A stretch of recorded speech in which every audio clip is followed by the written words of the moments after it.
Hello my guys, നമുക്കിന്നൊന്ന് Kalpetta പോകണം. അപ്പോൾ നമ്മൾ നിസാമിനെ കൂട്ടാൻ വന്നതാ. ഓൻ്റെ പേരിൽ നോക്കുമ്പോൾ അതൊരു കിടില ഒരു സാധനം.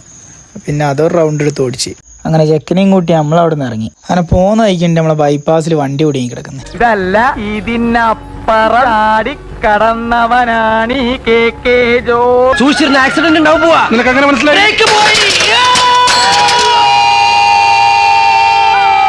അങ്ങനെ നമ്മൾ വന്ന സ്ഥലത്തെത്തി. ബോർഡ് കണ്ടപ്പോൾ നിങ്ങൾക്ക് കാര്യം പിടിയിട്ടിട്ടുണ്ടാവുമല്ലോ. അപ്പോൾ എന്താണെന്ന് ഞാൻ പറഞ്ഞുതരാം. ഒരു 5-8 മാസം മുന്നേ നമ്മളൊരു റോഡ് ഷോക്ക് വയ്ക്കുന്നു.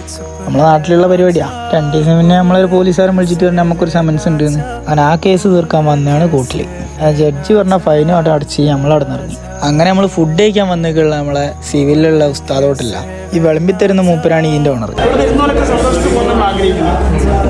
ഇവിടുന്ന് നമ്മളിനി സദ്യ കഴിച്ചാലും ബിരിയാണി കഴിച്ചാലും ഒക്കെ പായസം ഫ്രീയാണ്. അങ്ങനെ നമ്മൾ ഓർഡർ ചെയ്ത ബിരിയാണി എത്തി.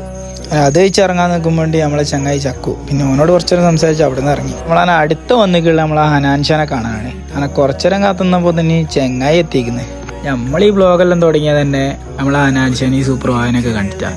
അപ്പം അങ്ങനെയുള്ള ഒരാളെ നമ്മളെ നാട്ടിലെത്തി നമ്മൾ കാണാൻ പോയിക്കില്ലേ, മോശമല്ലേ?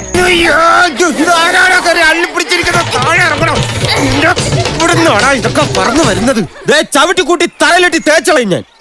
തല തെറിച്ചവനെ എന്റെ പെടലി പോയി.